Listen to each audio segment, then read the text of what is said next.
ایک عورت تھی اور اسے نبی پاک صلی اللہ تعالیٰ علیہ وسلم نے وہ کلمہ پڑھ کے مسلمان ہوئی، مدینہ طیبہ آ گئی تو حضور نے مسجد نبوی شریف میں اس کے لیے مکان،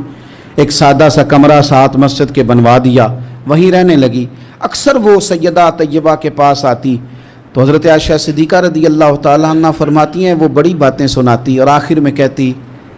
وہ ہار والا دن بھی بڑا عجیب دن تھا اور میرے رب کی قدرتوں کا دن تھا، وہ بھی بڑا عجیب دن تھا۔ سیدہ عائشہ صدیقہ رضی اللہ تعالیٰ عنہ ایک دن فرمانے لگی کہ تو ہار والے دن کا بڑا ذکر کرتی ہے، وہ کیا دن تھا؟ تو خاتون کہنے لگی اماں جی وہ دن تھا جب میرے رب پر بھروسہ اور مضبوط ہو گیا،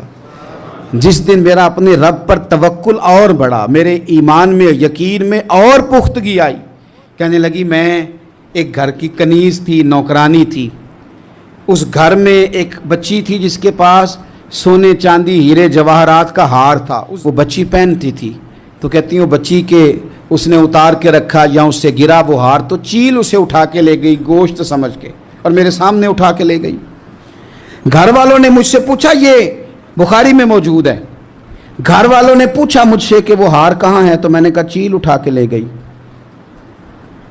گھر میں کچھ چوری ہو جائے تو سب سے پہلا الزام کس پہ لگتا ہے؟ ملازمین پہ۔ کہتے انہوں نے مجھے بڑا مارا، بڑی تکلیف تھی، حتیٰ کہ میری شرمگاہ تک کی تلاشی لی، میری عزت اتنی خراب کی میں بتا نہیں سکتی۔ وہ خاتون عرض کرتی ہے سیدہ عائشہ کی خدمت میں کہ مجھے بڑا مارا، مجھے تکلیف دی، میں کہہ رہی تھی کہ میرے سامنے چیل لے گئی ہے پر وہ نہیں مان رہے تھے، اماں جی انہوں نے مجھے بڑا مارا۔ حضرت عائشہ صدیقہ کہتی ہیں پھر کیا ہوا؟ کہنے لگی اماں جی جب کوئی میرا مددگار نہ رہا،